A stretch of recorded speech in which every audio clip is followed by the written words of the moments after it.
الحمد لله رب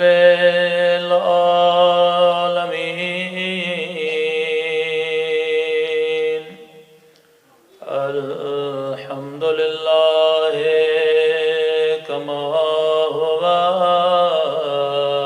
أهله الصلاة والسلام على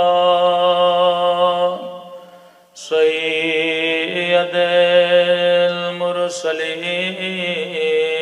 المرسلين وخاتم النبيين أبي القاسم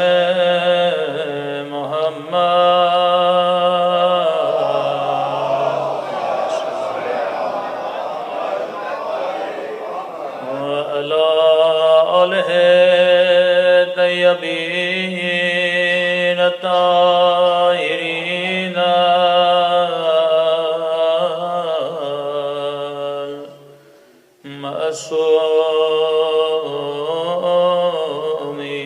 المعصومين سب مل کے اپنے مولا کے ظہور کی دعا اللہم کل ولیک حجت ابن الحسن صلواتک علیہ وعلی آبائه فی هذه الساعة وفي كل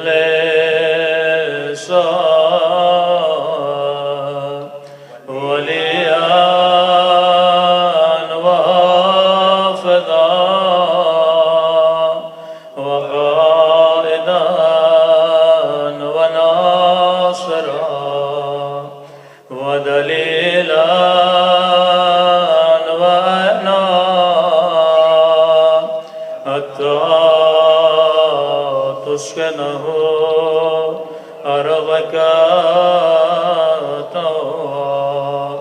وتمتعه فيها طويلا برحمتك يا أرحم الراحمين صلوات پڑھیں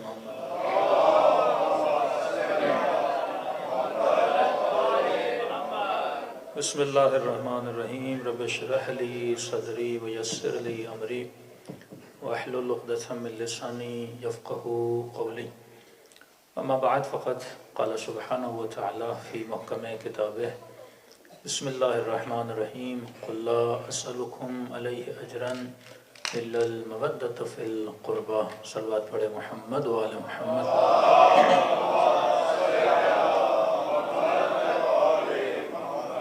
دعا ہے پروردگار عالم ہم سب کی عبادتوں کو اپنی بارگاہ عالی میں قبول فرمائے اور جس مقصد زندگی کی خاطر فرش عزائے سیدہ پہ تشریف لائے خدا ان مقاصد میں بھی ہم سب کو کامیابیاں نصیب فرما دیں مسلسل عرض کر رہے تھے کہ زندگی کا ہدف زندگی کا مقصد ہدایت ہے اور ایسا نہیں کہ خدا انسان کو خلق کرے اور ہدایت کے ذرائع انسان کے لیے پیدا نہ کرے اگر خدا نے جسم کو بھوک دی ہے تو بھوک بجھانے کے لیے خدا نے اسباب باہر رکھے ہیں اگر خدا نے انسان کو پیاس دی ہے تو پیاس کو بجھانے کے لیے پانی بھی عطا کیا ہے ہر وہ ضرورت جسم جو انسان کو چاہیے خدا نے کائنات میں اس چیز کو رکھا ہوا ہے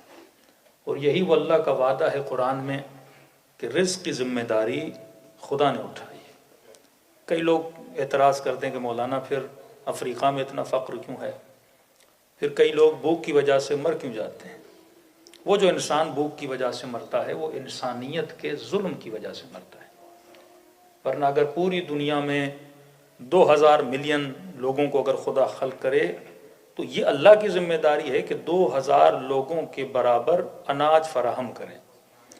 اب خدا تو اناج دیتا ہے، اب اس پورے اناج پہ اگر ایک آدمی قبضہ کر لے تو یہ ظلم اللہ نے نہیں کیا، اس بندے نے ظلم کیا ہے۔ اللہ کا کام ہے آپ کو پانی میسر کرے، میٹھا پانی جس کو بدن کی ضرورت ہے۔ اب ایک آدمی اس میٹھے پانی پہ ڈیم بنا کے سارا پانی اپنے پاس جمع کر دے، یہ ظلم اللہ نے نہیں کیا، اس بندے نے کیا ہے۔ اللہ نے اتنی دولت کائنات میں دی ہے کہ ہر بندہ بہترین زندگی گزار سکتا ہے، لیکن اگر کوئی قارون بن جائے، کوئی نمرود بن جائے، کوئی فرعون بن جائے، کوئی یزید بن جائے اور لوگوں کے اوپر پانی کو بند کر دے اور پھر یہ بولا جائے کہ یہ اللہ کا ظلم ہے، تو یہ سوچ یزید کی سوچ ہے، حسین کی سوچ نہیں ہے۔ کہ یزید نے یہ جملے سیدہ زینب کو کہا تھا کہ آپ کے بچوں کو اللہ نے مار ڈالا، آپ کو اسیر اللہ نے بنایا، یہ تنگی، یہ پیاس، یہ بھوک کس نے دلائی ہے؟ اللہ نے دلائی ہے۔ تو ایک نگاہ کائنات پر نگاہ یزید ہے کہ خود ظلم بھی کریں اور یہ بولیں کہ اللہ نے کیا۔ ایک کائنات کی نگاہ زینب ہے کہ فرمایا ما رأیتو الا جمیلا، میں نے اپنے رب سے حسن کے علاوہ کچھ بھی نہیں دیکھا۔ یہ ہے اعلیٰ طریقے کا حسن زن اپنے پروردگار عالم کے لیے رکھنا۔ تو کیسے ممکن ہے کہ خدا نے اسباب جسم کو فراہم کیا ہو، ہمارے جسم کی ضرورتوں کے لیے ہر شے خدا نے ممکن رکھی ہو، اور کیسے ممکن ہے کہ خدا ہدایت کے وسیلے ہمارے لیے فراہم نہ کرے؟ اللہ نے ہدایت کا ہر وسیلہ رکھا ہوا ہے، یہ اور بات ہے کہ انسان اپنی عقل سے استفادہ نہیں کرتا اور ہدایت لینے کے تیار نہیں ہے۔ ورنہ آج ہم میں سے کون سا مومن ہے جس کے گھر میں قرآن نہیں؟ ہم میں سے کون سا ایسا علی والا ہے جس کے گھر میں مثلا مفاتیح الجنان نہ ہو؟ کون سا مومن ہے جس کے گھر میں صحیفے سجادیہ نہیں؟ جب گھر میں قرآن ہے، لیکن قرآن سے استفادہ لینا یہ میرا کام ہے، نہج البلاغہ سے زندگی کی راہ و روش کو سیکھنا یہ میرا کام ہے، صحیفہ سجادیہ دعائے مکارم الاخلاق سے اخلاق کی بلندیوں تک پہنچنا یہ میرا کام ہے۔ اب جب میرے پاس ٹائم نہیں ہے یہ میرا قصور ہے۔ اہل بیت نے تو ہر چیز انسان کے لیے فراہم کی ہوئی ہے۔ کئی جوان جاتے تھے آیت اللہ العظمیٰ بہجت کے پاس کہ قبلہ آپ اتنے اعلیٰ ترین درجات پر پہنچے، اتنی معرفت کے منازل کو طے کیا ہے، لہٰذا ہمیں بھی وہ سورس بتائیے کہ جس سورس کے ذریعے ہم بھی پہنچیں۔ اکثر لوگ بڑے بڑے علماء، بڑے بڑے عرفاء کے پاس جاتے تھے تو ہمیشہ یہی سوال ہوتا ہے کہ مولانا کوئی ورد بتائیے، کوئی ذکر بتائیے، کوئی اسم اعظم بتائیے جس کے کرنے سے ہماری مشکلات دور ہو جائیں۔ تو آقا بہجت بہت پیارا جملہ فرماتے تھے، مسکرا کر کہتے تھے بھائی تمہارے گھر میں جو قرآن ہے وہی بہجت کے گھر میں ہے، تمہارے گھر میں جو مفاتیح الجنان ہے وہی مفاتیح بہجت کے گھر میں ہے۔ میرے پاس نہ کوئی نئی کتاب ہے، میرے پاس نہ کوئی نیا نسخہ ہے، فرق یہ ہے کہ بہجت پڑھ کے عمل کرتا ہے، تم پڑھتے ہو عمل کرنے کے لیے تیار نہیں ہو۔ صلوات پڑھے محمد و آل محمد۔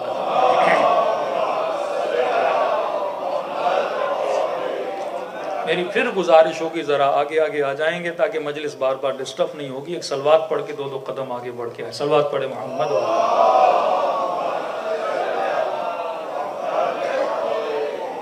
بار دیگر صلوات پڑھے محمد و آل محمد۔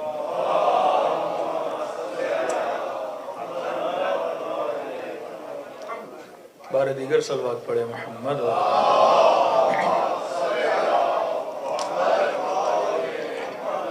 جب مومنین پچھلی مجلسوں میں موجود نہیں تھے تمہید ان کے لیے باندھ رہا ہوں کہ ہم نے عرض کیا کہ اللہ نے انسان پر ایک محبت کو واجب کیا ہے اور وہ ہے محبت محمد اور آل محمد۔ اور جب خدا کسی چیز کو واجب کرے اس کا مطلب یہ ہے کہ وہ چیز اللہ کو پسند ہے۔ ہو سکتا ہے کئی واجبات کے عمل کرنے میں ہمیں تکلیف ہو، لیکن اس میں ہم نے اپنی زحمت کو نہیں دیکھنا، اللہ کی مرضی کو دیکھنا ہے۔ ایک قرآن میں دعا واجب ہے جو ہر مومن، ہر مسلم اپنی نمازوں میں کرتا ہے، وہ ہے اہدنا الصراط المستقیم، خدایا ہمیں صراط مستقیم پر باقی رکھ یا قائم رکھ۔ اور واقعاً سورہ حمد میں اللہ نے وہ پورا زندگی کا طریقہ بتا دیا ہے کہ شاید آپ کے بچے آپ سے سوال کریں کہ خدا نے اگر ہمیں پیدا کیا تو کیا خدا نے ہمیں کوئی روڈ میپ نہیں بتایا کہ ہم کس راستے پہ چلیں؟ تو میں کئی مجالس میں کہتا تھا کہ جب دنیا کی چھوٹی سی چھوٹی کمپنی اگر کوئی پروڈکٹ بناتی ہے تو اس پروڈکٹ بنانے کے بعد ساتھ میں گائیڈ لائن دیتی ہے. وہ آپ واشنگ مشین لیں گے, وہ آپ ٹی وی لیں گے, وہ آپ موبائل لیں گے, اس کے اندر کیا ہوتی ہے, ایک چھوٹی سی گائیڈ لائن ہوتی ہے, اور وہ گائیڈ لائن بتاتی ہے کہ ہم نے اس مشین کو چلانا کیسے, ہم نے اس مشین کو استعمال کیسے کرنا ہے. اب یہ نہیں کہ خریدنے والا یہ بولے کہ بھائی اب میں نے موبائل خرید لیا تو میرا ہوا, میری ملکیت ہے, اب میری مرضی کہ میں اسے جیسے یوز کروں. تو کمپنی آپ کو یہی بولے گی جناب خریدا آپ نے ہے, آپ کے اختیار میں ہے, لیکن یہ چلے گا ویسے ہی جیسے ہم نے اس کو ترتیب دیا ہے. یہ آن اسی بٹن سے ہوگا جو آن کا بٹن ہم نے رکھا ہے, یہ آف بھی اسی بٹن سے ہوگا جو بٹن ہم نے رکھا ہے. تو اپنی نسلوں کو, اپنے بچوں کو سمجھانے کے لیے پوچھئے کہ میرے لال, جب چھوٹے سے چھوٹی مشین بنائی جاتی ہے اس کے لیے بھی کوئی نہ کوئی گائیڈ بک کمپنی بناتی ہے, اور کائنات کی سب سے بڑی مشین اگر کوئی ہے تو وجود انسان ہے. اور کیسے ممکن ہو کہ اس مشین کو بنانے کے بعد خدا کوئی گائیڈ بک نہ بنائے؟ تو علماء فرماتے اس گائیڈ بک کا نام ہے قرآن, جس میں اس مشین کو ہم نے کیسے چلانا ہے وہ اللہ نے بتایا ہوا ہے. پھر جب کمپنی اگر A1 کمپنی ہو تو وہ گارنٹی بھی دیتی ہے, کہتی ہے اگر آپ ہمارے مطابق چلاؤ گے تو گارنٹی کیا ہے کہ اگر موبائل خراب ہو گیا, مشین خراب ہو گئی, ہم اس کے بدلے میں آپ کو کیا دیں گے, ریپلیسمنٹ کے طور پہ نئی مشین بھی دیں گے. مطلب اگر آپ نے اسی گائیڈ لائن پہ عمل کیا جو کمپنی نے بتائی ہوئی ہے, تو خدا بھی یہی گارنٹی دیتا ہے اگر آپ اللہ کی بتائی ہوئی گائیڈنس پہ عمل کرو گے تو خدا اس کے بدلے میں ہمیں کیا دیتا ہے, جنت میں جنتی جسم عطا کرتا ہے. اور ہو سکتا ہے کوئی بندہ ان پڑھ ہو اور وہ کہے کہ مثلا مجھے گائیڈ لائن پڑھنے نہیں آتی, تو کمپنی کو پھر اتنا عقل ہے کہ اس نے اس گائیڈ بک میں ہیلپ لائن بھی دی ہوئی ہے. کہ کسی کو انگلش پڑھنا نہیں آتی, اردو پڑھنا نہیں آتی, کہ بھائی نمبر ڈائل کرو, ہیلپ لائن تجھے بتائے گی کہ تم نے اس مشین کو, اس پروڈکٹ کو استعمال کیسے کرنا ہے. تو جب دنیا کی کمپنیوں کو اتنی عقل ہے وہ گائیڈ لائن بغیر ہیلپ لائن کے نہیں دیتی, تو کیسے ممکن ہے خدا گائیڈ لائن دے, یہ بک دے, پر خدا کوئی ہیلپ لائن نہ دے. تو خدا نے گائیڈ بک بھی دی ہے, ہیلپ لائن بھی دی ہے, جو 14 کی ہیلپ لائن ہے. تو کسی جگہ پہ ہم نے مجلس پڑھی تو ایک اہل سنت کے جوان نے سوال کیا کہ مولوی صاحب اگر اللہ نے انسان جیسی مشین بھی بنائی ہے اور اس مشین کو کیسے استعمال کرنا, ہر زمانے میں خدا نے گائیڈ بک دی ہے. عیسیٰ کے زمانے میں انجیل دی, موسیٰ کے زمانے میں مثلا توریت دی, داؤد کے زمانے میں زبور دی, اور حضرت محمد کے زمانے میں قرآن جیسی کمپلیٹ گائیڈ بک دی. اور اس زمانے میں بھی ہیلپ لائن موجود تھی, موسیٰ اور موسیٰ کے جانشین, عیسیٰ اور عیسیٰ کے جانشین, ابراہیم اور ابراہیم کے جانشین. اور ہمارے زمانے میں بھی جو گائیڈ بک دی تو اللہ نے کیا دیے, جانشین دیے. تو اہل سنت کے بچے نے کہا کہ مولوی صاحب جب خدا نے گائیڈ لائن بھی دی ہے, ہیلپ لائن بھی دی ہے, تو پھر اتنے فرقے کیوں؟ کوئی شیعہ, کوئی سنی, کوئی حنفی, کوئی بریلوی, کوئی دیوبند کا پھر تو مسئلہ نہیں ہونا چاہیے تھا. جب ہیلپ لائن بھی موجود ہے, گائیڈ بک بھی موجود ہے, تو انسان کو پھسلنے کی ضرورت نہیں ہے, اتنے فرقے بننے کی ضرورت نہیں ہے. یہ آپ کا استدلال صحیح نہیں ہے, کوئی ہیلپ لائن نہیں ہے, کوئی ایسا گائیڈ بک کا سلسلہ نہیں ہے. میں نے کہا ہیلپ لائن موجود ہے, مسئلہ یہ ہے کہ تو رونگ نمبر ملا رہا ہے.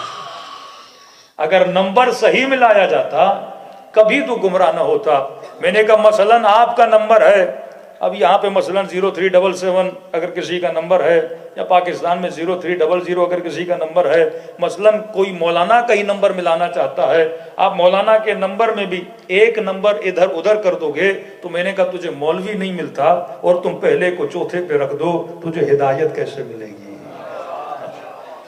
اگر بندہ خدا کی بتائی ہوئی گائیڈ لائن پہ چلتا, اگر امت اللہ کے بنائے ہوئے ولی کی اطاعت میں جاتی, آج نہ قتل ہوتا, نہ غارت ہوتی, نہ کربلا جیسے واقع ہوتے, نہ جناب سیدہ جیسی شہادت کا واقعہ ہوتا. جب امت غلط لائن پہ چلی جاتی ہے تو دنیا تباہ و برباد ہو جاتی ہے. اللہ کے اصولوں کو اگر انسان اس پر اصل پیرا نہ ہو, عمل پیرا نہ ہو, تو انسان کو کبھی ہدایت نہیں مل سکتی. تو خدا نے ایک اصل یہ بنایا, ایک دعا ہم سب پر واجب کی کہ اے مسلم, اے مومن, جب بھی نمازیں پڑھو یہ دعا کیا کرو کہ اہدنا الصراط المستقیم، خدایا مجھے صراط مستقیم پہ چلا۔ اب سوال یہ ہے کہ خدا نے تو بتا دیا کہ صراط مستقیم پہ چلنا ہے، مثلا آپ کو کوئی بندہ بولے کہ آپ ادارے جعفریہ چلے جائیے، بھائی ادارہ کہاں ہے؟ کہہ دیا کہ لندن میں ہے۔ اب سوال یہ پوچھے گا لندن کی کس گلی میں ہے، لندن کے کس روڈ پر ہے، کس سڑک پر ادارہ واقع، ہم کیسے پہنچیں؟ تو خدا نے بھی ایسے ہی بول دیا کہ دعا کر دو کہ خدا مجھے ہدایت دے، کس راستے پر؟ سیدھے راستے پر۔ پروردگارہ یہ سیدھا راستہ ہے کس کا؟ یہ سیدھا راستہ ہے کیسا؟ اب ایسی صورت ہے سورہ حم جو ہر مسلمان پر واجب ہے، یعنی اس سورے کے نہ پڑھنے سے نماز انسان کی باطل ہو جاتی ہے۔ کوئی تو ایسی ایڈریس خدا سورہ حم میں دے رہا ہے کہ جس ایڈریس کی وجہ سے انسان کو ہدایت مل سکتی ہے، اور واللہ اللہ نے برملا ہدایت دی ہے۔ لیکن سوال یہ ہے اگر اس ہدایت کو سورہ حم میں انسان ڈھونڈنے کی کوشش کرے تو انسان کو ہدایت مل سکتی ہے۔ فرمایا اہدنا الصراط المستقیم، اے خدا مجھے صراط مستقیم پر ہدایت دے۔ اور ہمیشہ اگلی آیتوں کو پچھلی آیتوں سے جوڑیں گے تو آپ کو کھلا راستہ نظر آ جائے گا کہ اے خدا مجھے صراط مستقیم پر ہدایت دے، یا چلا یا ثابت قدم رکھ۔ لیکن سوال یہ ہے یہ کس کا راستہ ہے، یہ کیسا راستہ ہے؟ مجھے ایڈریس ملے گا تو کیسے ملے گا؟ آگے خدا خود بتاتا جاتا ہے اہدنا الصراط المستقیم صراط الذین انعمت علیہم۔ اب ایڈریس بتانا شروع کر دیا کہ ان کا راستہ جن پر میں نے اپنی نعمتوں کو نازل کر دیا۔ اب یہاں پہ پھر مسلمانوں میں جھگڑا چھڑ گیا۔ کسی نے کہا کہ یہ نعمت والے کون ہیں؟ کہ جنہوں نے پہلے اسلام لایا۔ یہ نعمت والے کون ہیں؟ جنہوں نے نبی کی مدد کی ہے۔ یہ نعمت والے کون ہیں؟ جنہوں نے نبی کے ہاتھ پہ بیعت کی ہے۔ اب بھائی نعمت والا کون ہے؟ کس نعمت والے کے راستے پر چلوں؟ اگر کائنات میں نگاہ دوڑاتے ہیں وہ کون سی چیز ہے جس پہ اللہ کی نعمت نہیں ہے؟ ایک مکھی پر بھی اللہ کی نعمت ہے، ایک مچھر پر بھی اللہ کی نعمت ہے۔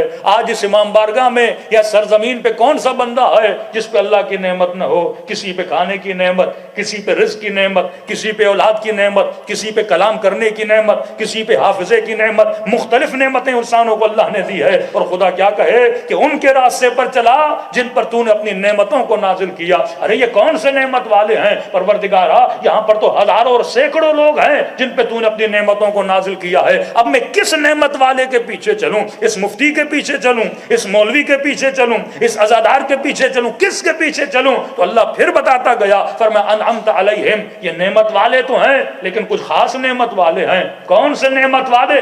غیر المغضوب علیہم، یہ وہ نعمت والے ہیں جن پہ میں خدا کبھی غضبناک نہیں ہوا، ایک لمحے کے لیے بھی میں نے ان پہ کبھی غصہ نہیں کیا۔ اب اگر کوئی کہے کہ عہد والے نعمت والے، تو جب میدان کو چھوڑ کے بھاگ رہے تھے اس وقت تو خدا غضبناک تھا۔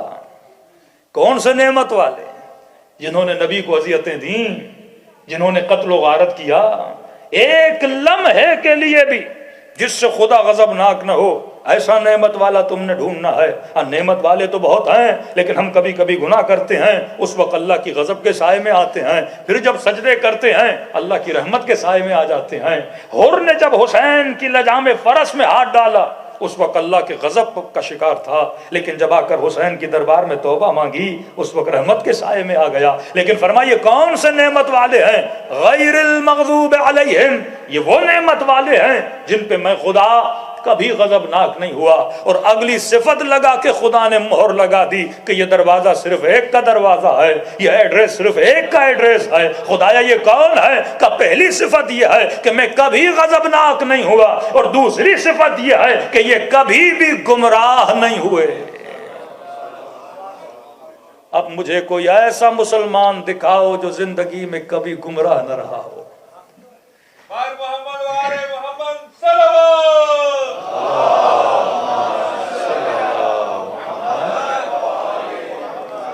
یہ راستہ ان کا راستہ ہے جنہوں نے نہ کبھی خدا کو غضبناک کیا نہ کبھی گمراہ رہے، کیونکہ اللہ کا غضب اور گمراہی یہ لازم و ملزوم ہے۔ اس نے یہ بھی بتایا کہ میں ان سے غضبناک نہیں، اور میرا غضب کب آتا ہے؟ جب کوئی گمراہ ہوتا ہے۔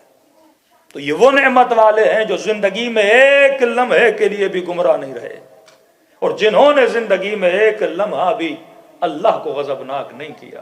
اب رسول کی حدیث آ کے اس کو کھولتی ہے اور بات کو اور واضح کرتی ہے۔ فرمایا فاطمہ بضعۃ منی، فاطمہ میرے جگر کا ٹکڑا ہے. من ابغضھا فقد ابغضنی، جس نے فاطمہ کو غضبناک کیا اس نے مجھے غضبناک کیا، اور جس نے مجھے غضبناک کیا اس نے خدا کو غضبناک کیا. اب کسی نے کہا کہ اللہ کو بھی غصہ آتا ہے. ہم نے کہا کہ اب خدا کے غصے کا پتہ کیسے لگے کہ اللہ غصے میں ہے؟ آپ بولو گے آج مولانا صاحب غصے میں ہیں، کسی نے کہا کیسے پتا چلا؟ تو کسی نے کہا ان کی چہرے کی سرخی سے پتا چلا کہ جناب غصے میں ہیں. کہ آج فلاں جناب بڑے خوش تھے، تو پوچھا گیا آپ کو کیسے پتا چلا خوش ہے؟ کہ مسکرا رہے تھے تو پتا چلا وہ خوش ہیں.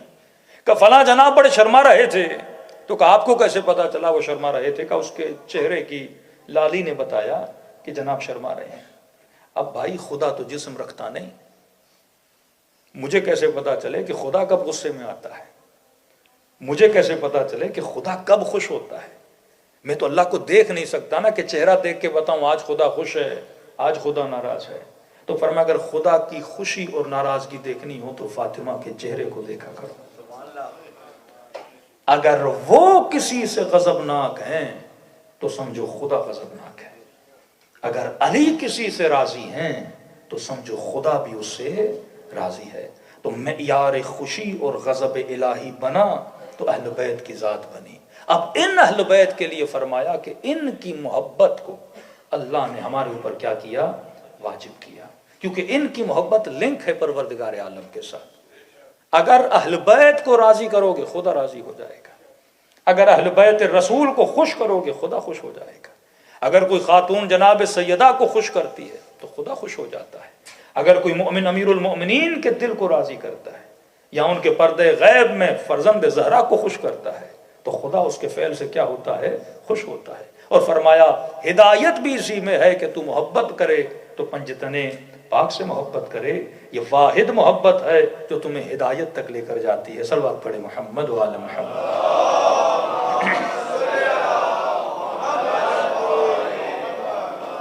یہ کائنات کا سب سے بڑا رول جو خدا نے انسان کے لیے بنایا اور بتایا وہ محبت کا رول ہے.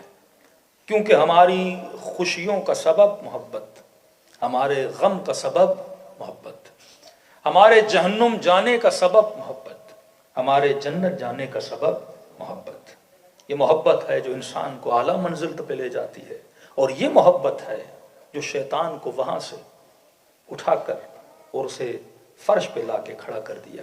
اگر محبت خدا کی ہو تو انسان عرش تک چلا جائے، اگر محبت نفس کی ہو تو انسان زمین پہ آ جائے. فرمایا یہی وہ حساس منزل فکر ہے کہ تم نے اپنی نسلوں کو سمجھانا ہے وہ کس چیز سے محبت کریں اور کس چیز سے نفرت کریں. اب سوال یہ ہے کہ محبت کا معیار کیا ہے؟ فرمایا معیار محبت تیری عقل ہے. محبت اس سے کرنا جسے عقل انسانی ایکسپٹ کرے، اور کبھی ایسی چیز سے محبت نہ کرنا جس کا عقل انکار کرتی ہے. فرمایا کبھی بھی عاشق فنا نہ بننا، کیونکہ عقل حکم دیتی ہے کسی ایسی چیز سے محبت نہ کرو جس کے حسن کو زوال ہو، کسی ایسی طاقت سے محبت نہ کرو جس کی طاقت کو زوال ہو.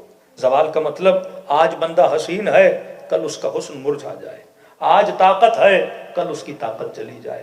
لوگ بڑے بڑے حکمرانوں سے سیاستدانوں سے دوستیاں کرتے ہیں، کس چیز کی وجہ سے؟ طاقت کی وجہ سے. ان سے محبت لگاتے، قلبی تعلق بناتے. کس لیے؟ فلاں صاحب جنرل ہے، فلاں صاحب حکومت کے فلاں پوسٹ پر ہے، محبت ہو جاتی ہے. اور جیسے وہ حکومت کی سمت چلی گئی محبت بھی کیا ہو جاتی ہے؟ فنا ہو جاتی ہے. حسین چہروں کا عاشق بنا کہ حسین ہے محبت کر لی، اور جیسے اس کا حسن مرجھا گیا اس کی محبت بھی کیا ہو جاتی ہے؟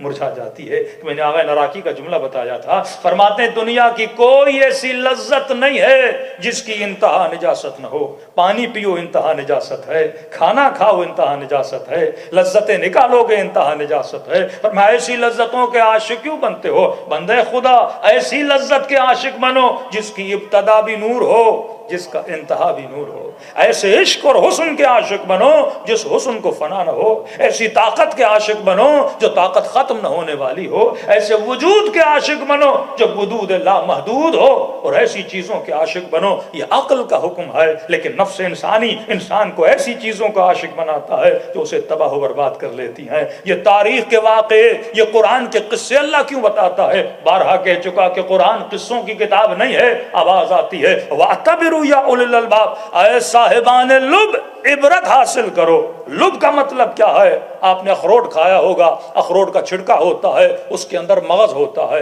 صاحب لب اسے بولتے ہیں جو اخروٹ رکھے اور اخروٹ کا مغز بھی رکھے۔ لیکن فرمایا بعض لوگ ایسے صاحبان لب ہیں، لب نہیں ہے مطلب ان میں مغز نہیں ہے، اولی الالباب یعنی صاحب مغز۔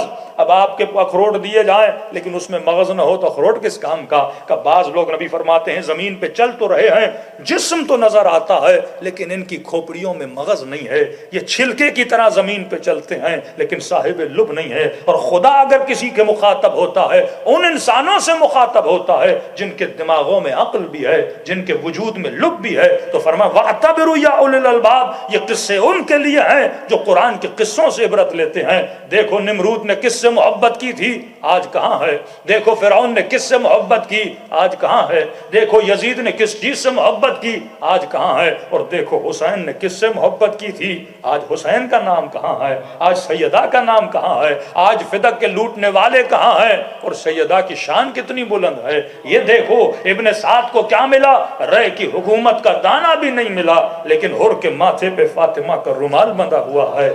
یہ صاحب لب تھا جس نے صحیح وقت میں صحیح فیصلہ کیا۔ یہ ہمارے فیصلے ہیں جو ہمیں جہنم تک لے جاتے ہیں، یہ ہمارے فیصلے ہیں جو ہمیں جنت تک لے جاتے ہیں۔ فیصلے کی بنیاد اگر انسان کے لیے بنتی ہے وہ انسان کی محبت ہے۔ کتنی مرتبہ امام حسین نے ابن سعد کو بچانے کی کوشش کی لیکن ابن سعد کے شعر پڑھیے، خود کہتا ہے میں جانتا ہوں حسین کے پاس جاؤں گا تو جنت ملے گی، حسین کے پاس جاؤں گا تو ہدایت ملے گی، لیکن لکھتا ہے رے کی حکومت کا مزہ ہی کچھ اور ہے، رے کی حکومت کی مٹھاس ہی کچھ اور ہے، لہٰذا میں حسین کو تو چھوڑ سکتا ہوں لیکن رے کی حکومت کو نہیں چھوڑ سکتا۔ یہ وہ محبت تھی جس نے اس کو حسین سے جدا کیا۔ محبت کا معاملہ بڑا خطرناک ہوتا ہے، یہی محبت ہے جو انسان کو باپ کا دشمن بنا دیتی ہے، یہی محبت ہے جو بیوی کو شوہر سے جدا کر دیتی ہے، یہی محبت ہے جو کبھی اولاد ماں باپ کو چھوڑ کے چلے جاتے ہیں، یہی محبت ہے کہ لوگ ہجرتیں کر کے چلے جاتے ہیں، نہ اپنی دنیا کا سوچتے ہیں نہ آخرت کا سوچتے ہیں۔ یہ محبت ہے، کبھی حقیقی محبت کے لیے سفر ہوتا ہے، کبھی دنیا کی محبت کے لیے سفر ہوتا ہے، کبھی بندہ اپنے گھر کو اللہ کے لیے چھوڑتا ہے، کبھی اپنے گھر کو مال دنیا کے لیے چھوڑتا ہے، کبھی بندہ جناب زہیر کی طرح بیوی کو چھوڑ دیتا ہے حسین کی خاطر، کبھی بندہ دنیا کے لیے اپنے اہل و عیال کو چھوڑ دیتا ہے۔ یہ محبت ہے جو انسان کو نچوا رہی ہے۔ یہ دنیا ایک اسٹیج ہے جہاں پہ انسان محبت کی خاطر ادھر ادھر ہوتا رہتا ہے۔ اب سوال یہ ہے تو کس محبت کی خاطر جا رہا ہے؟ میدان جہاد میں اللہ کی محبت کے لیے جان دی جاتی ہے اور کچھ لوگ دنیا کی خاطر اپنی جانوں کو دیتے ہیں۔ شہید کا مقام اور شہید کے سامنے والے کا مقام۔ ابو جہل کے لیے آپ پڑھیں گے، عجیب ہے، جب اس کا سر کاٹا جا رہا تھا تو اس نے سر کاٹنے والے کو یہ بولا کہ میرا سر گردن کے اوپر والے حصے سے نہ کاٹنا۔ کہ کہاں سے کاٹوں؟ کہ جہاں تک میری گردن ختم ہوتی ہے وہاں پہ میرے سر کو کاٹنا۔ کہ یہ کیسی وصیت، مرتے وقت کیسی وصیت کر رہا ہے؟ کہ دیکھو جب سر کاٹنے کے بعد سر رکھے جاتے ہیں نا تو نیچے سے کاٹو گے، میرا سر سب کے سروں سے اوپر ہوگا۔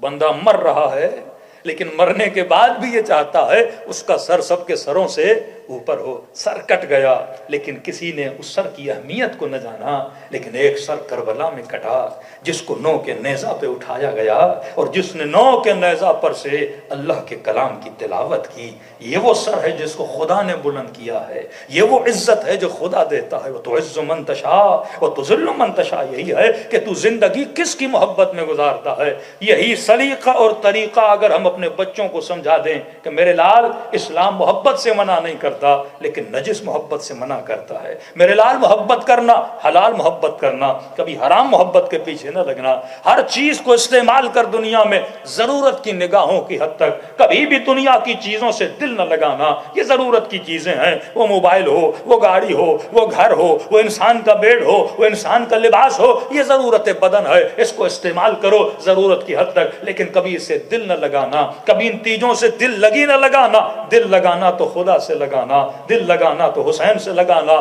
کیونکہ ان محبتوں سے اگر دل لگاؤ گے ایک نہ ایک دن دنیا والے چھوڑ کے چلے جاتے ہیں۔ بے تحاشا بیٹے سے محبت کرو گے دنیا کی خاطر کل تجھے چھوڑ کے چلا جائے گا، پوری زندگی روتے رہو گے۔ بیوی شوہر سے محبت کرے، شوہر بیوی سے محبت کرے، اور اس قدر محبت کرے کہ اس کی خاطر رونے لگے، اس کی خاطر خوش ہونے لگے۔ اب جیسے اس نے چھوڑا، بندے کی زندگی گویا تباہ و برباد ہو گئی۔ محبت نہ اولاد سے اتنی کرنی ہے، فرمایا یہ فتنہ کب بنتا ہے؟ جب یہ محبتیں خدا کی محبت کی حد تک چلی جاتی ہیں۔ ہر شے کائنات میں اللہ نے بنائی ہے، اس کے حق و حقوق بنائے ہیں، رائٹس بنائے ہیں۔ اللہ کے رائٹ پہ عمل کرو، دنیا کی چیزوں کو اپنے حساب سے استعمال کرو، لیکن بے تحاشا محبت نہ کرنا کہ جب یہ چیزیں چھٹ جائیں تو انسان کی زندگی پریشان ہو جائے۔ تبھی چھٹے امام کا صحابی کہتا ہے میں نے خبر سنی کہ امام کا بیٹا بیمار ہے، جناب اسماعیل اور مولا بے تحاشا اپنے بیٹے سے محبت کرتے تھے۔ فرماتے ہیں پتہ چلا جب بیمار ہے، کبھی کوئی حکیم آ رہا ہے، کبھی کوئی حکیم آ رہا ہے، بے تحاشا کوشش کی جا رہی ہے امام کا بیٹا ٹھیک ہو جائے۔ کہتا میں دروازے پر گیا، دستک دی، فرزند زہرا باہر آئے اور میں نے کیا دیکھا، مولا کے چہرے پہ عجیب سا اطمینان ہے، وہ بے سکونی، وہ بے قراری جب بیٹا بیمار تھا وہ چہرے پر نہیں ہے۔ تو میں نے کہا مولا الحمدللہ لگتا ہے آپ کا بیٹا ٹھیک ہو گیا ہے۔ امام نے فرمایا میرا بیٹا اللہ کو پیارا ہو گیا ہے، انا للہ و انا الیہ راجعون۔ پریشان ہو کر پوچھا مولا جب بیٹا بیمار تھا تو اتنے پریشان تھے، کبھی ادھر جا رہے ہیں کبھی ادھر، لیکن آج خبر سن رہا ہوں کہ بیٹا دنیا سے چلا گیا اور آپ کے چہرے پر اطمینان ہے کہ جب تک زندہ تھا اللہ کی امانت تھی، اس کو بچانا میرے اوپر فرض تھا، میں پوری کوشش کر رہا تھا کہ بیٹا بچ جائے، لیکن جب اللہ نے لے لیا تو مجھے پریشان ہونے کی ضرورت کیا ہے؟ جس کی امانت تھی اس نے امانت مجھ سے واپس لے لی۔ یہ نظریہ اہل بیت علیہ الصلوۃ والسلام ہے۔ یہ نہیں کہ امام حسین کو علی اکبر سے محبت نہیں ہے، جب تک بیٹا زندہ ہے اس کے تڑپنے پر بھی حسین تڑپ رہے ہیں، لیکن جیسے روح پرواز کر گئی رضن برضا کی منزل پر آ گئے۔ تو فرمایا غلط محبت انسان کی زندگی کو تباہ کر دیتی ہے اور اچھی محبت انسان کی زندگی میں سکون لاتی ہے۔ تبھی فرمایا چند چیزیں ہیں جو انسان کو بے سکون کر دیتی ہیں۔ مولا وہ کون سی چیزیں ہیں؟ فرمایا پہلی چیز ہے بغض۔ بغض رکھنا انسان کو بے سکون بنا دیتا ہے۔ فرمایا عقل مند بندہ کبھی بھی بغض اپنے دلوں میں نہیں پالتا۔ کیسے؟ مثلا آپ نے کسی مومن سے بغض کیا، آپ کے پیسے کھا گیا، آپ کی بیٹی سے زیادتی کی، آپ کے ساتھ زیادتی کی، آپ مجلس امام حسین میں آئے، اچھا بھلا آپ کا موڈ تھا، اور مجلس میں آئے اور جیسے وہ بندہ آیا نگاہ اس کے چہرے پر پڑی، آپ کا موڈ ہی خراب ہو گیا۔ تو آپ نے کہا کاش مجلس میں آتا ہی نہیں، اس کے چہرے پہ میری نگاہ نہ پڑتی۔ یہ بغض اور نفرت ہے جو میرے وجود سے کیا ختم کر دیتا ہے؟ سکون تباہ کر دیتا ہے۔ یہ گھروں کے اندر جھگڑے، نندوں کے، بہوؤں کے، کزنوں کے آپس میں جھگڑے، خاندانوں کے مسئلے، یہ سارے کس چیز کی وجہ سے ہیں؟ بغض کی وجہ سے۔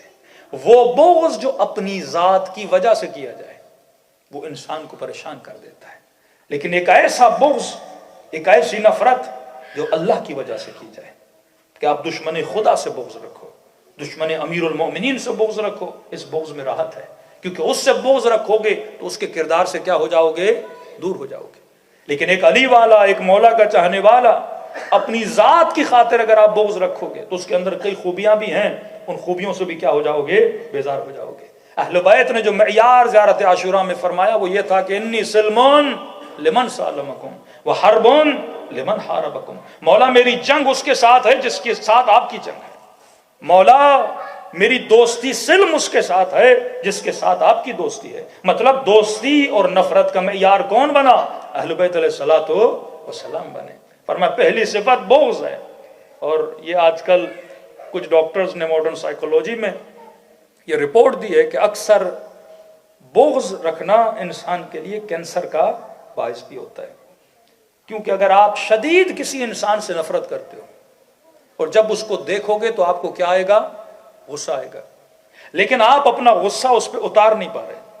اب ظاہر چار لوگوں میں بیٹھے ہیں، کسی معزز شخصیت کے پاس بیٹھے ہیں، آپ اس پہ غصہ اتار تو نہیں سکتے، لیکن اندر میں آپ کو غصہ آ رہا ہے۔ کہتے ہیں جب یہ غصہ آتا ہے تو انسان کا ایک موڈ ایکٹیو ہو جاتا ہے، جسے بولتے ہیں فائٹ اینڈ فلائی موڈ میں، کہ انسان جیسے آپ نے فیل کیا ہوگا کہ کبھی آپ کمرے میں بڑے سکون سے بیٹھے ہیں اور اچانک کمرے میں کوئی چوہا آ گیا، کوئی چھپکلی آ گئی، اور آپ ڈرتے بھی ہیں اس چیز سے، تو اچانک آپ فائٹ اینڈ فلائٹ موڈ میں آ جاتے ہیں اور آپ ایسی دوڑ کمرے سے لگاتے ہیں کہ کسی نے سوچا بھی نہیں تھا کہ بندہ تو بیمار تھا، یہ چلنے کے قابل بھی نہیں تھا، لیکن اچانک کوئی ایسی چیز نکل کے آ گئی، کوئی سانپ نکل کے آ گیا، تو اس خوف کی وجہ سے آپ فائٹ اینڈ فلائٹ موڈ میں آ جاتے ہو اور آپ ایسی دوڑ لگاتے ہو کہ شاید کسی نے ایسی دوڑ آپ کی دیکھی ہو.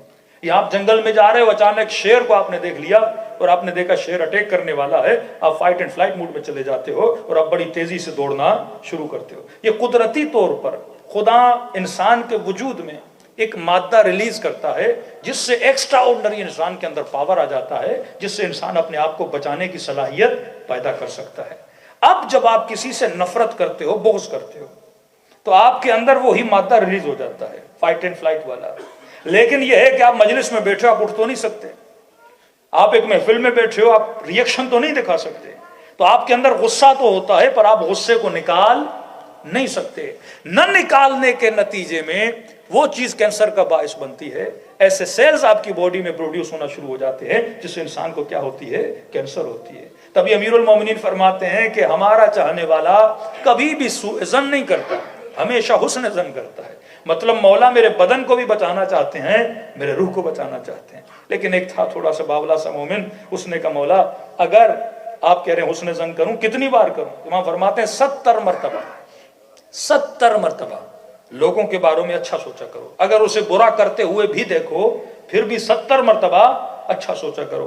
تو اس نے کہا مولا اگر 70 مرتبہ سوچنے کے بعد بھی پھر بھی اس کے لیے برا خیال آئے تو پھر کیا کروں؟ پھر امام فرماتے ہیں دوش اسے نہ دینا, دوش اپنے نفس کو دینا کہ اے بدبخت میں تجھے 70 خوبیاں بتا رہا ہوں تو ایک ہی برائی بیٹھا ہوا ہے. تو پھر بھی برائی کس کے اندر ہے؟ تیرے اندر ہے. تو فرمایا بغض انسان کی زندگی سے سکون کو ختم کر دیتا ہے, نفرت انسان کی زندگی سے سکون کو ختم کر دیتی ہے. جو اپنے دلوں میں نفرتیں نہ رکھیں. رسول کے سر پہ وہ کچرا پھینکتی تھی لیکن پھر بھی رسول چلے گئے اس کے ساتھ ملنے کے لیے, اور یہ ملنا یہ باعث ہوا کہ اس خاتون کو کیا ملی؟ ہدایت ملی. اگر امام حسین اپنا برتاؤ جناب حر کے ساتھ ویسا نہ رکھتے, حسن ظن والا برتاؤ رکھا, جبکہ راستہ روکا, پانی پی لیا, لیکن پھر بھی اگر عاشورہ کے دن آیا تو امام نے اسے کیا کیا؟ سینے سے لگائے رکھا. تو فرمایا سب سے بڑا حسن ظن بندوں کے بعد اگر بندہ کسی کے لیے کر سکتا ہے وہ اپنے خالق کے لیے حسن ظن کرے. کبھی آپ بیمار ہو جاتے ہیں, کبھی مصیبتیں آتی ہیں, کبھی آلام آ جاتا ہے تو لوگ اللہ سے ناراض ہو جاتے ہیں کہ پروردگارا میں علی والا ہوں, میں علی کا چاہنے والا ہوں, میرے اوپر اتنی مصیبتیں کیوں آ رہی ہیں؟ تو فرماتے ہیں بہترین حسن ظن کس کے لیے رکھو؟ خدا کے لیے رکھو. آیت اللہ العظمی امینی صاحب کتاب الغدیر شاید واقعہ بتایا, کہتے ہیں ایک حاجت تھی مولا علی سے, مولا کے در پہ جا کے کھڑا ہو گیا اور 1 ہفتہ گزر گیا, ڈیلی دعائیں کر رہا ہوں مولا علی یہ حاجت ہے چھوٹی سی, اس کو قبول کروا دیجئے. کہتے لیکن مولا علی نے وہ حاجت نہیں دی مجھے. کہتا اتنے میں کھڑا تھا ایک بدو عرب, صحرا نشین عرب, ان پڑھ عرب, بدو بولتے ہیں ان پڑھ آدمی کو جس کو کوئی تمیز نہیں ہے. کہتا وہ سیدھا آیا حرم امیر المومنین, نہ وضو کیا, نہ پاؤں دھوئے, کپڑوں پہ مٹی لگی ہوئی, اور جیسے آیا آواز دیا ابوالغوث اے فریاد رس. اس کی گود میں ایک بچہ تھا جو پیرالائز تھا. اس نے وہ بچہ کیا کیا؟ مولا کی زری کے سامنے پھینکا اور کہا یا ابوالغوث میرے بچے کو شفا دو. شفا دو تو ٹھیک ہے, نہیں دو گے تو علی آج کے بعد تیرے حرم میں نہیں آؤں گا. آیت اللہ العظمی امینی فرماتے جب میں نے یہ بات سنی تو مجھے تھوڑی ہنسی آئی. میں نے کہا یا رب بدو میں اتنے دنوں سے آ رہا ہوں, دل ہی دل میں بول رہا تھا میں اتنے دنوں سے آ رہا ہوں مجھے آج تک نہیں ملا, اور تم ایک ہی لمحے میں آ کر بول رہے ہو کہ علی نہیں دو گے تو آج کے بعد تیرے حرم میں نہیں آؤں گا. کہا میں عالم, میں سید, میں مجتہد, میں نے اتنی خدمت کی, مکتب علی کی کتابیں لکھی ہیں, 1 ہفتے سے آ رہا ہوں ابھی تک حاجت نہیں ملی, اور تم ایک دن میں نہ نماز پڑھی, نہ زیارت کی, نہ وضو کیا, نہ پاؤں کو دھویا, نہ ادب سے مانگا, نہ صحیح سے سلام کیا, اور لے کے جانا چاہتے ہو. کہ اب یہ سوچ ہی رہا تھا تو جو بچہ اس نے رکھا تھا اس بچے کے وجود میں حرکت آنا شروع ہو گئی. وہ بچہ اپنے قدموں پہ کھڑا ہو گیا, مولا کی زری کا بوسہ دے کر اپنے بابا کی طرف دوڑا دوڑا گیا, اور اس عرب نے بچے کو گود میں لیا اور کہا علی تیرا شکریہ, آج کے بعد تیرے حرم میں آتا ہی رہوں گا, اور یہ چلا گیا.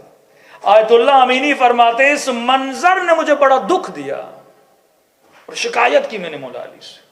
میں نے کہا مولا میں عالم بھی, اتنی کتابیں لکھی ہیں آپ کے مکتب کے لیے, نماز بھی پڑھتا ہوں, حاجت کی نمازیں, ذکر, ورد, مولا سب کچھ کر رہا ہوں, مجھے نہیں دے رہے, اور یہ عرب کا بدھو جو پڑھا لکھا بھی نہیں ہے، ادب بھی نہیں ہے، مولا ایک پکار پہ آپ نے اس کی حاجت کو قبول کر دیا. تو کہتا ہے میں نے شکایتاً بولا اس سے بہتر نہیں تھا مولا میں بھی بدھو رہتا، اتنے سال حوضے میں آ کر پڑھنے کی ضرورت کیا تھی. کہتے یہ کہہ کر گھر چلا گیا. نماز شب پر اٹھنے سے پہلے خواب کے عالم میں امیر المومنین کی زیارت ہوئی.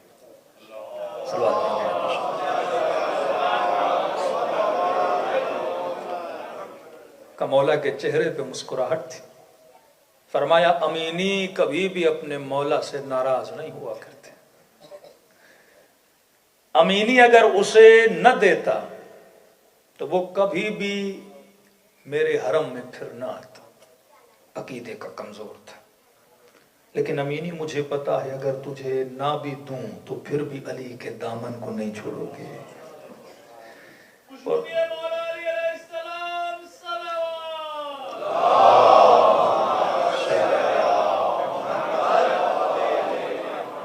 امینی تجھے نہ بھی دوں تو پھر بھی علی کے دامن کو نہیں چھوڑے گا. دوسری بات امینی جتنا تجھے عشق ہے نا اپنے مولا سے اتنا ہی علی تجھے پسند کرتے ہیں. جلدی دے دوں گا تو اتنی تڑپ کے ساتھ میرے حرم میں نہیں آؤ گے. تو ہمارا بھی دل ہے کہ زیادہ سے زیادہ ہمارے حرم میں آؤ. دوسرا فرمایا امینی اگر کوئی چیز تمہاری بہتری میں ہو تو علی دے دیتے ہیں، اور اگر کوئی چیز ہم نہیں دیتے تو سمجھ جاؤ وہ چیز تمہاری بہتری میں نہیں ہے. حسن ظن رکھنا اپنے رب کی طرف آج جس کی کمی ہے.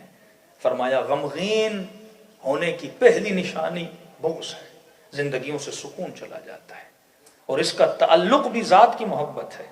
دوسرا فرمایا حسد. من نظر الی ما فی اید الناس، انسان وہ دیکھے جو لوگوں کے پاس ہے اس کی وجہ سے حسد بھی پیدا ہوتا ہے اور غم بھی پیدا ہوتا ہے. فرمایا کبھی بھی لوگوں کے بڑے گھروں کو دیکھ کر اپنی چھوٹی جھوپڑیوں کو گرایا نہ کر. آج جس معاشرے میں ہم رہ رہے ہیں معاشرہ حسرت کا معاشرہ ہے. آج کمپٹیشن ہے ہر چیز میں، مال میں، ہولیے میں، کپڑوں میں، ہر چیز میں بندہ کمپیٹیٹ کر رہا ہے. خدا نہ خواستہ خاتون کسی شادی سے ہو کر آئے اور شوہر کے پر کہتے مولانا ڈیلی جاتی ہے کسی شادی میں کوئی زیور دیکھ لیا کہ آج مجھے یہ بھی چاہیے. بیٹا جاتا ہے اسکول میں کسی کے ہاتھ میں بڑا موبائل دیکھ لیا کہ بابا یہ بھی چاہیے.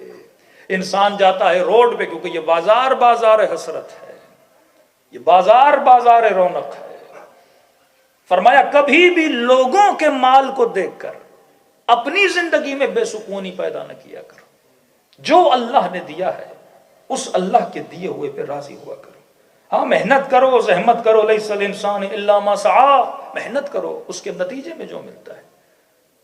اسی یو کے کی آپ کو رپورٹ بتا رہا ہوں کہ انہوں نے رپورٹ نکالی 2 سال پہلے کہ اکثر یہاں کے یوتھ، اور ایک تو ایج ہوتی ہے نا کہ 30 کے بعد، لیکن 15 ایئرز سے لے کے 25 ایئرز تک کا ریشو نکالا گیا کہ اتنی کم ایج میں یہاں کا جوان ڈپریشن کا شکار ہے، انزائٹی کا مریض ہے.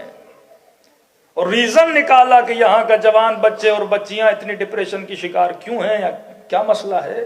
تو پتا چلا کہ انسٹاگرام کا زیادہ یوز کرنا ڈپریشن کا باعث ہے. پھر کہا انسٹاگرام سے ڈپریشن کیوں ہوا؟ پتا یہ چلا کہ انسٹاگرام میں یہ جو اپنے پکچرز اپلوڈ کرتے ہیں اس پہ 3 طرح کے فلٹر لگے ہوتے ہیں. آج لوگ ہمارے ساتھ فوٹو نکلواتے کہ مولانا یہ موبائل اچھا نہیں، آئی فون سے نکالیں. اس بندے کو اپنی شکل اچھی نہیں لگتی، آئی فون جب تک فلٹر نہ لگائے.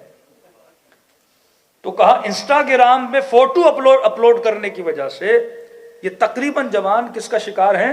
ڈپریشن کا. ہوتا یہ ہے کہ انسٹاگرام انسان کے فیس پر 3 طرح کے کیا لگاتا ہے؟ فلٹر لگاتا ہے.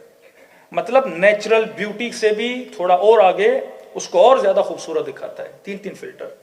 اب کہتے ہیں یہ بچیاں یہ بچے اپنے جتنے فوٹو لگا رہے ہیں فلٹر کے ساتھ لگا رہے ہیں. اب کہتا ہے ڈیلی بیسس پر ان کے وجود میں غم آتا ہے. وہ غم کیا ہے کہ انسٹاگرام پہ فوٹو لگا لی، اب 24 گھنٹہ وہ خود کو کس پہ دیکھ رہی ہے؟ انسٹاگرام پہ. یہ خود کو کس پہ دیکھ رہا ہے؟ انسٹاگرام پہ. اور وہاں پہ کیا دکھ رہا ہے؟ خوبصورت دکھ رہا ہے، حسین دکھ رہا ہے. اب ڈیلی صبح اٹھتے ہیں خود کو آئینے میں دیکھتے کہتے یہ کون ہے؟ یہ کوئی اور ہے، یہ تو میں تو نہیں ہوں.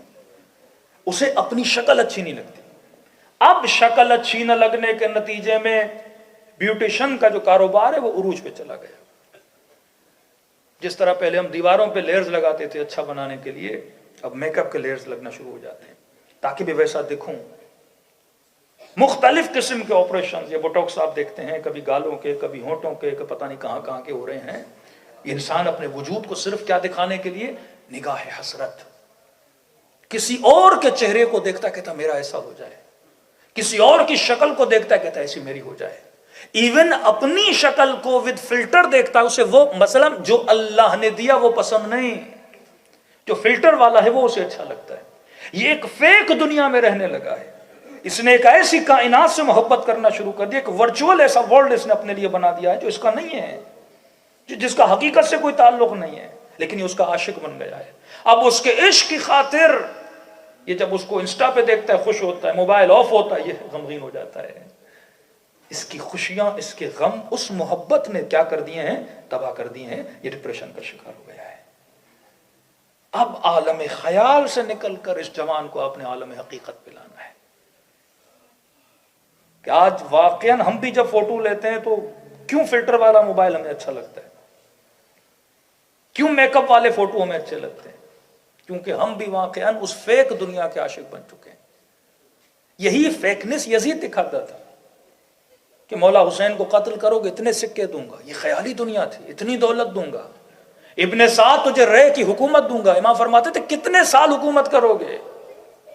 50 سال تیری ایج ہو گئی، کتنے سال حکومت کرو گے؟ کتنے سال یہ تخت ملے گا؟ کتنے سال اس دنیا میں رہو گے؟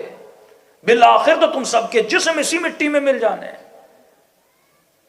امیر المومنین فرماتے ہیں 70 سال کے انسان سے پوچھو زندگی کیسے گزری، کہے گا خواب کی طرح گزر گئی. 80 سال کے انسان سے پوچھو کہے گا خواب کی طرح. 25 سال کے جوان سے پوچھو کہے گا خواب کی طرح. فرمایا کیوں خواب کے لیے اپنی حقیقت کو تباہ کر رہے ہو؟ کیوں خواب کے لیے اپنی ابدی زندگی کو تباہ کر رہے ہو؟ موت ایک ایسی حقیقت ہے جس کا منکر کافر بھی نہیں ہو سکتا. موت ایک ایسا مقام یقین ہے جس کا منکر کوئی ہندو کو کرسچن بھی نہیں ہو سکتا. ہر بندے کو پتا ہے مجھے موت آنی ہے. لیکن سوال یہ ہے کہ امام زین العابدین کی وہ دعا، کیا بہترین جملے،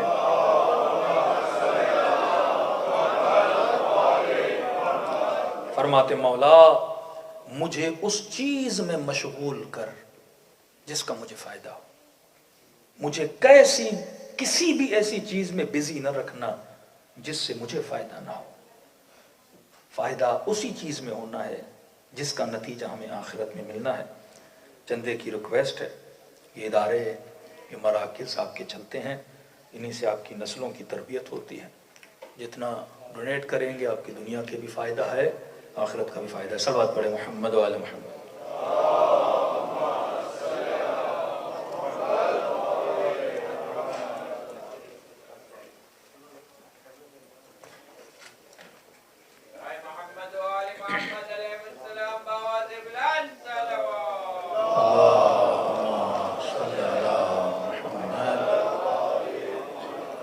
بارے دیگر صلوات پڑھیں محمد.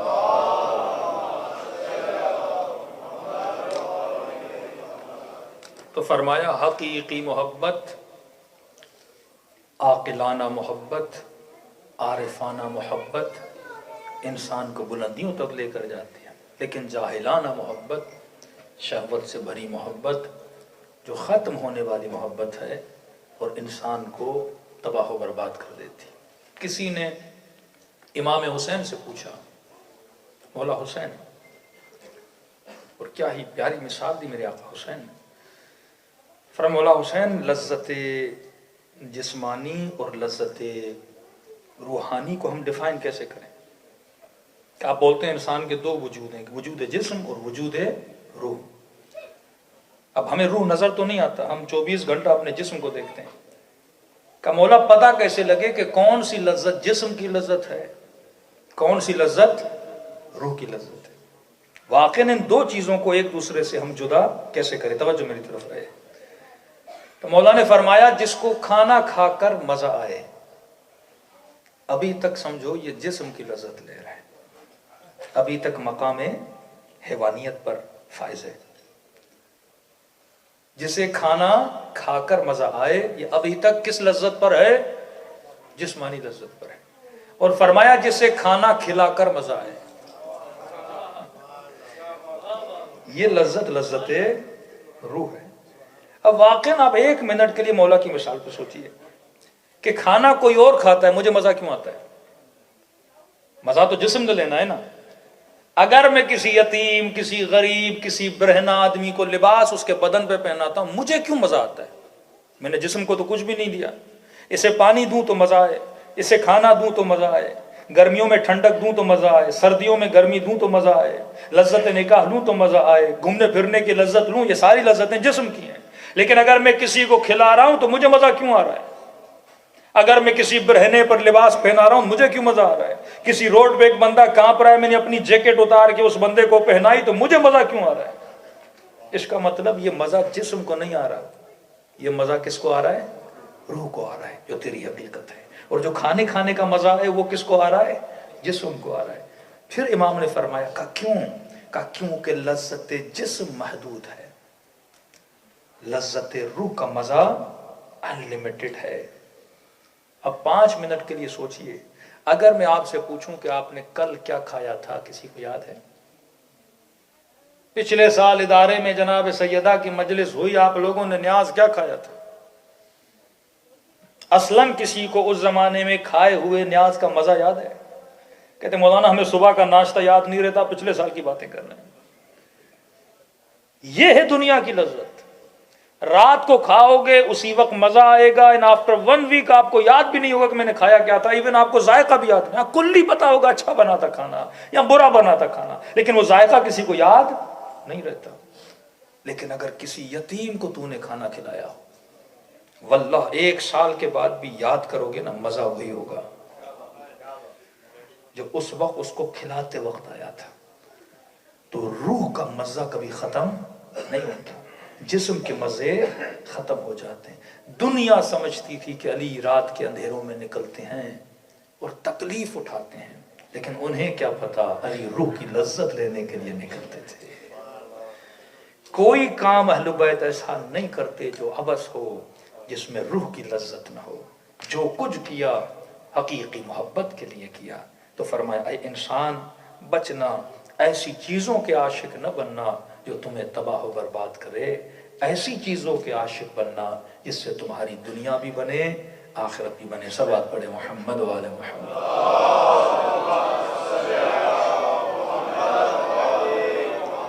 آج وقت بہت ہو گیا.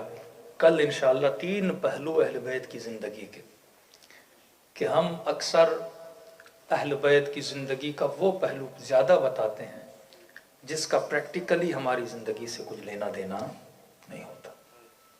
مثال دے رہا ہوں، مثلا مولا علی مردوں کو زندہ کرتے تھے.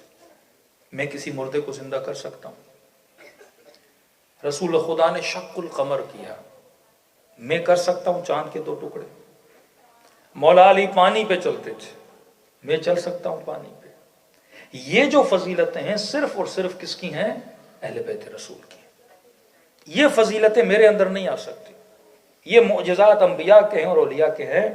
ان کا پریکٹیکلی کہ میں ان پہ عمل کر سکوں میں نہیں کر سکتا، یہ ان کی ہیں. دوسرا یہ کہ بھائی اہل بیت نے کون سے کپڑے پہنے، اہل بیت کیسے گھروں میں رہے. آج واقعاً مسلمانوں کی کثیر تعداد اس کام پہ لگی ہوئی ہے کہ رسول مٹی کے برتن میں پانی پیتے تھے لہٰذا مٹی کے برتن لا دیے. نبی کی زلفیں بڑی تھیں، جناب نے زلفیں بڑی کرنا شروع کر دیں. نبی کے کپڑے ایسے تھے تو انہوں نے ویسے اسی زمانے کے کپڑے پہننا شروع کر دیے. لیکن یہ بولا گیا جناب جب ہر چیز کاپی کر رہے ہو تو نبی کی سواری بھی تو ذرا رکھا کرو اپنے پاس. پھر پراڈو پہ کیوں چڑھتے ہو، پھر ویگوں پہ کیوں گھومتے ہو، ایک خچر بھی کھڑا کر دو. جو نبی کی سواری تھی اسی سواری کو رکھو. تو واقعاً امپاسبل ہے کہ ہم اس زمانے کو لا کے اس زمانے پہ کیا کریں، کاپی کریں.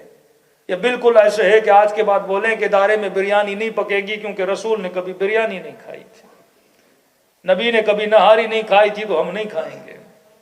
بھائی کیسے ممکن ہے؟ ہر زمانہ اپنے حساب سے چلتا ہے.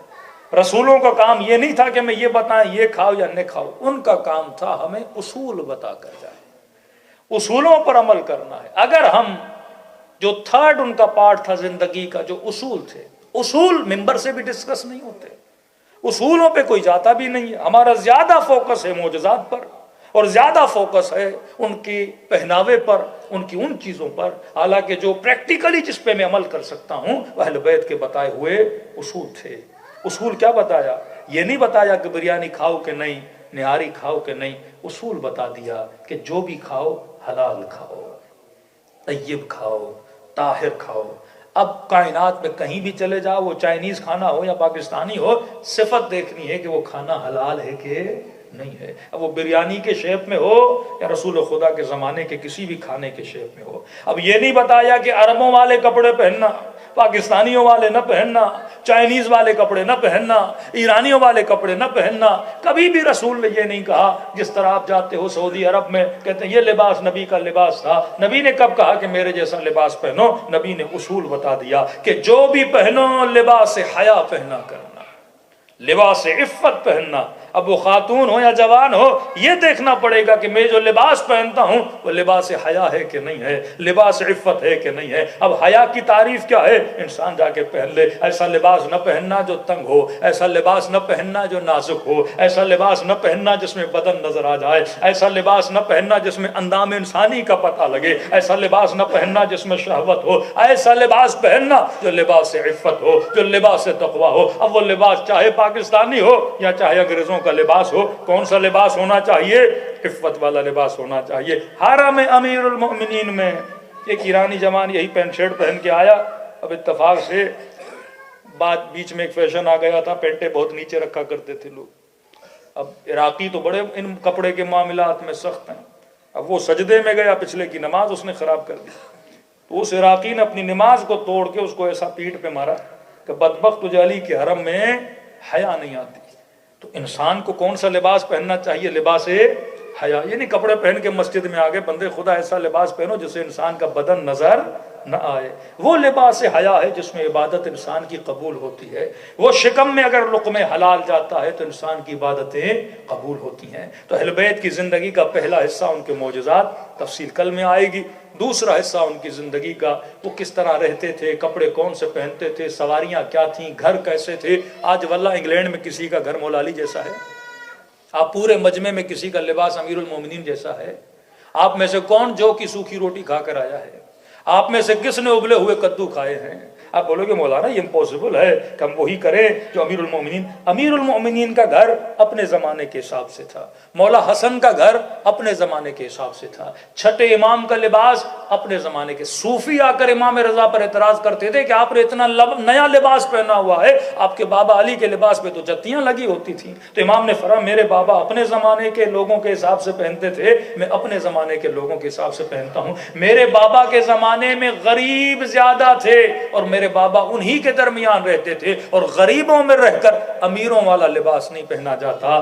میرے زمانے میں غربت ختم ہو چکی ہے، اکثر لوگ خوشحال زندگی گزارتے ہیں، لہٰذا میں انہی کے بیچ میں رہ کر انہی جیسا لباس پہنا کرتا ہوں. تو یہ جو صوفی باز بنے انہی چیزوں کو کاپی کرتے رہے، جنہوں نے لباس کو زیادہ کاپی کیا، پہناوے کو زیادہ کاپی کیا. آج کئی لوگ ایسے برادران اہل سنت میں بھی ہیں جو صرف نبی کے ان ظواہر کو کاپی کرتے رہتے ہیں لیکن نبی کے اصولوں سے دور ہیں. 24 گھنٹہ اپنی خانقاہوں میں بیٹھ کر اللہ اللہ کا ورد کرنے والوں کو فلسطین کے غریب مسلمانوں کی پرواہ نہیں ہوتی. ایک نعرہ نہیں مارتے کسی مظلوم کے لیے، ملک ادھر کا ادھر ہو جائے لیکن ان کو اللہ سے فرصت نہیں ہے. ایسے اللہ کرنے والے کسی ابلیس سے کم نہیں ہے. اصل مسلمان وہ ہوتا ہے جو مظلوم کے لیے آواز کو بلند کرتا ہے، مسلح عبادت پر بھی نظر آتا ہے اور میدان جہاد میں بھی نظر آتا ہے. یہ وہ اصول حسینی تھے کہ پورا کوفہ بیٹھا رہا لیکن حسین کی مدد کے لیے کوئی نہیں گیا. مسجدوں میں نمازیں ہو رہی تھی، ادھر نبی کے نواسے کا گلا کٹ رہا تھا، ادھر نبی کی بیٹی اپنے حجرے میں رو رہی تھی، ادھر مسلمان نمازوں میں مشغول تھے. یہ وہ تھے جو پہلی دو چیزوں پر عمل کر رہے تھے لیکن نبی کے بتائے ہوئے اصولوں پہ عمل نہیں کر رہے تھے. پریکٹیکلی جس پہ ہم عمل کر سکتے ہیں وہ اللہ کے اور نبی کے بتائے ہوئے اصول ہیں. کربلا اسی چیز کا نام ہے، شہادت سیدہ اسی چیز کا نام ہے. اگر یہ امت محمد نبی کے بتائے ہوئے اصولوں پہ چلتی کہ فرمائے انی تارکم فیکم الثقلین کتاب اللہ وعطرتی اہل بیتی، کہ اے مسلمانوں دو چیزیں چھوڑ کے جا رہا ہوں، ایک میری کتاب ہے، دوسرا میری اطرت ہے. اگر ان دونوں سے متمسک رہو گے لن تضلوا بعدی ابدا. 2 مرتبہ تاکید لگائی گئی.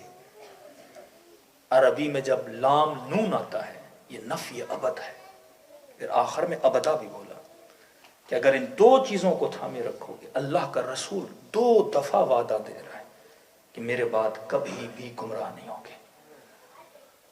اور اگر امت یہ بولے کہ قرآن اور سنت مراد ہے تو بھائی سنت پہ تم نے عمل کر لیا، قرآن پر بھی کر لیا، پھر امت گمراہ کیوں ہے؟ اور اگر امت گمراہ ہے تو مطلب جو رسول کہنا چاہتے تھے اس پہ امت نے عمل نہیں کیا. کیسے عمل کرتے کہ اپنی نبی کی بیٹی کے گھر کو آگ لگاتے. کئی لوگ اس واقعے کو نہیں مانتے، کہتے یہ شیعوں کی بنائی ہوئی کہانیاں ہیں. کسی برادر اہل سنت سے میں نے کہا کہ آپ کو کیوں کہانی لگتی ہے؟ کہا کیسے ممکن ہے مسلمان اپنے نبی کی بیٹی کے گھر کو آگ لگاتے، مسلمان اپنے نبی کی بیٹی کی پسلیوں کو توڑ دے. یہ آپ کیسی باتیں کرتے ہیں شیعہ؟ مسلمان اپنے نبی کی بیٹی کے ہاتھوں پہ تازیانے مارے. میں نے کہا واللہ کیا خوب کہا امام رضا نے کہ جب کسی نے امام سے پوچھا نا، محرم کے دن آتے تھے، مولا امامہ اتارتے تھے، پاؤں سے جوتیاں اتارتے تھے، خاک کو اپنے سر پہ ڈالتے تھے، مدینے کی بازاروں میں ایسے چلتے تھے جیسے گھر میں جمع بیٹا مر گیا. لوگ تعجباً دوڑے دوڑے آتے تھے، فرزند رسول سب خیریت تو ہے؟ اس طرح ماتم منا رہے ہیں. رو کر کہتے تھے کہ کربلا میں میرے دادا حسین کو مارا گیا. تعجب کرتے تھے اس زمانے کے مسلمان، فرزند رسول اتنے سال گزر گئے، غم ایسے منا رہے ہیں جیسے آج امام حسین کو شہید کر دیا گیا. فرماتے ہیں واللہ اگر ہم اس طرح نہ منائیں تم کربلا ایسے ہی بھول جاتے جیسے تم لوگ غدیر کو بھول گئے تھے. واللہ اگر شیعہ کربلا نہ مناتے جس طرح آج کہہ رہے ہیں نا کہ کیسے ممکن ہے نبی کی بیٹی کو شہید کر دیا گیا، واللہ یہی بولتے کیسے ممکن ہے نبی کے نواسے کو شہید کر دیا جائے. کیا زینب نبی کی نواسی نہیں؟ کیا حسین رسول کا نواسا نہیں؟ جو مسلمان حسین کا گلا کاٹ سکتے ہیں وہ فاطمہ کے گھر کو بھی آگ لگا سکتے ہیں. جو ننھی سی سکینہ کو تماچے مار سکتے ہیں وہ مدینے کی گلیوں کو فاطمہ کو کیا تازیانے نہیں مار سکتے؟ کربلا وہ واقعہ تھا جس نے خبیث چہروں سے نقاب کو اتار لیا. کھل کے ہم بعض چیزوں کو بیان نہیں کر سکتے ممبر میں، لیکن ملتا ہے کہ جب جناب علی اصغر شہید ہوئے تو خون جناب علی اصغر امام حسین کے ہاتھوں میں جمع ہوا. روایت کے جملے، ان خون کو امام حسین نے بلند کیا، اپنے محاسن پہ لگایا، لگانے کے بعد کہا کہ یا رسول اللہ میں قیامت کے دن ان 2 لوگوں کی شکایت کروں گا. یہ 2 وہ تھے، ان میں سے کوئی بھی کربلا میں نہیں تھا. کہ یا رسول اللہ میں قیامت کے دن ان 2 کی شکایت کروں گا، کیونکہ اگر یہ 2 نہ ہوتے آج میرے ہاتھوں میں اصغر کا خون نہ ہوتا. اگر مدینے میں آگ نہ لگتی کبھی کربلا کے خیموں کو آگ نہ لگتی. دلوں کو کربلا لے کر چلیں. یہ دن یتیمی امام حسین کے دن ہے، یہ دن سیدہ زینب کی یتیمی کے دن ہے. فرمائے جو خلوص دل سے میرے حسین کو سلام کرے خدا اسے ثواب بشارت حسین عطا کرتے. السلام علی الحسین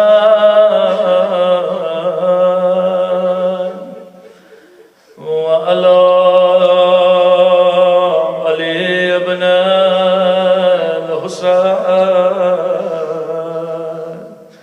وعلی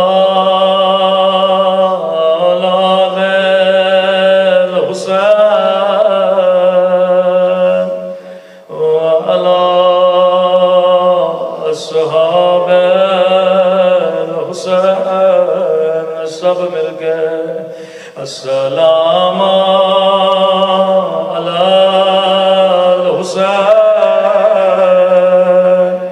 وعلی سب مل کے وعلی اولاد حسین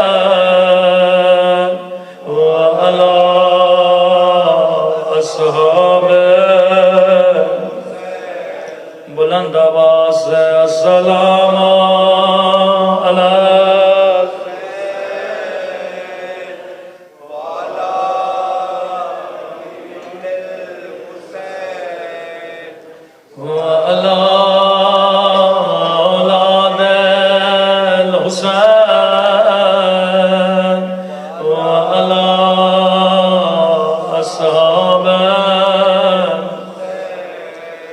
میرا سلام ہو زینب کی یتیمی پہ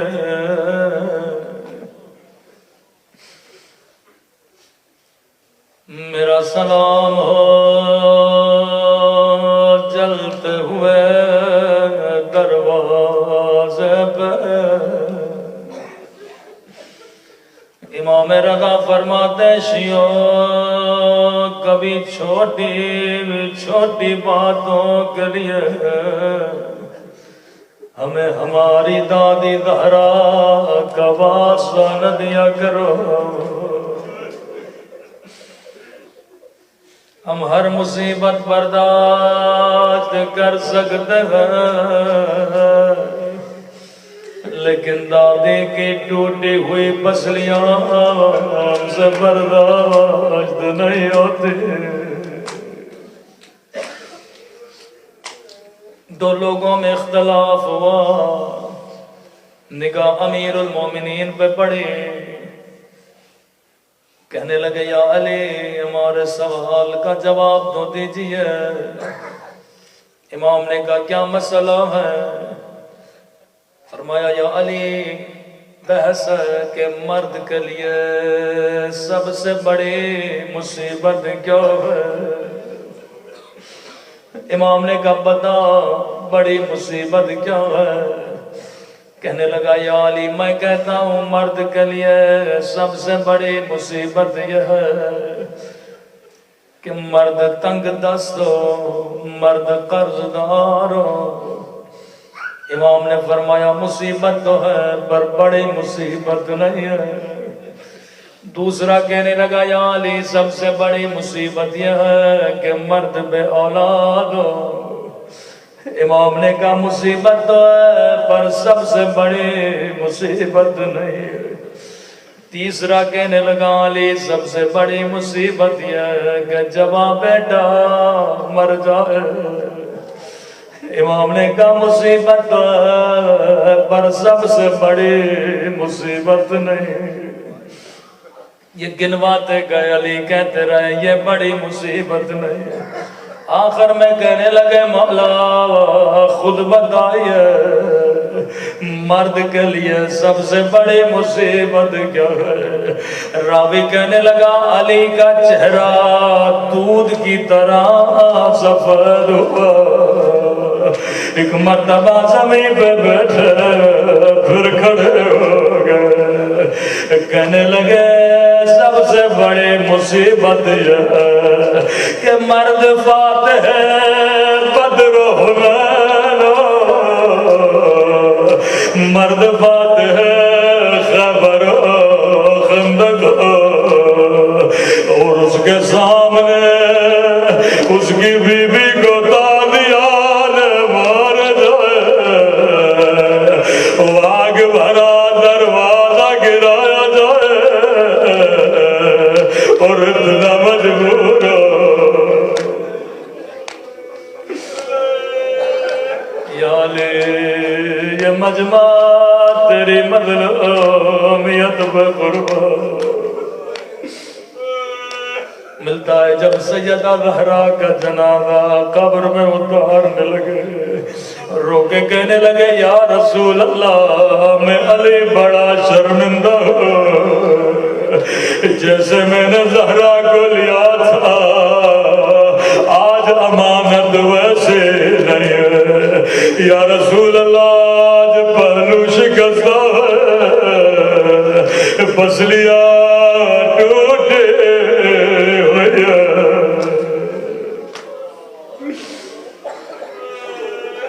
علی مولا یہ مجمع آپ کی مظلومیت پہ قربان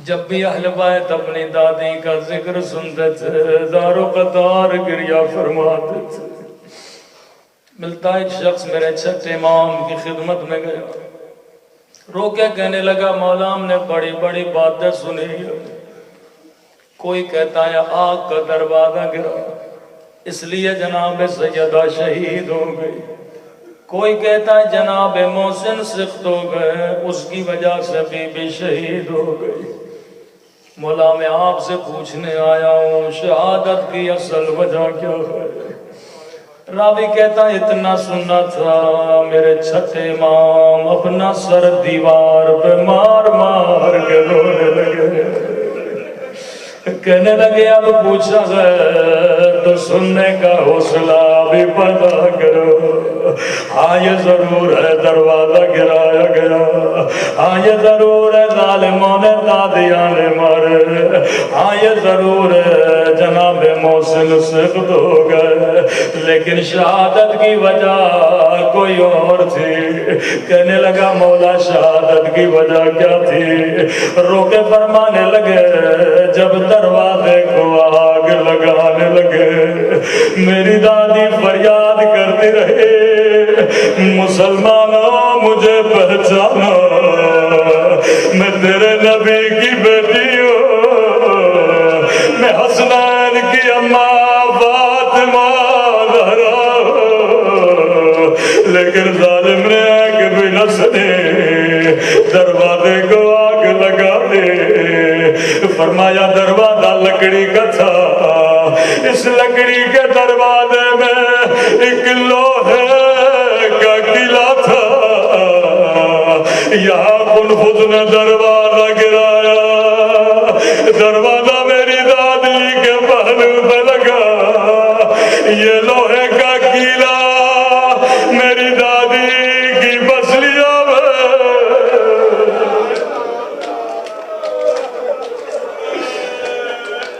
اسی قلعے نے میری دادی کا زخمی کیا چھٹے امام کی روایت کے جملے ہیں اسی قلعے نے محسن کو شہید کیا اسی قلعے نے علی کو زاروں قطار رلایا لیکن جب بی بی زمین پہ گری فضا کو آباد نہیں دی اسما کو آباد نہیں دی حسن حسین کو آباد نہیں دے میرے چھٹے امام فرماتے ہیں ایک مرتبہ فریاد بلند کے او مہدی بیٹا جلدی آ کر اپنی دادی کے پہلو کا بدلہ لے امام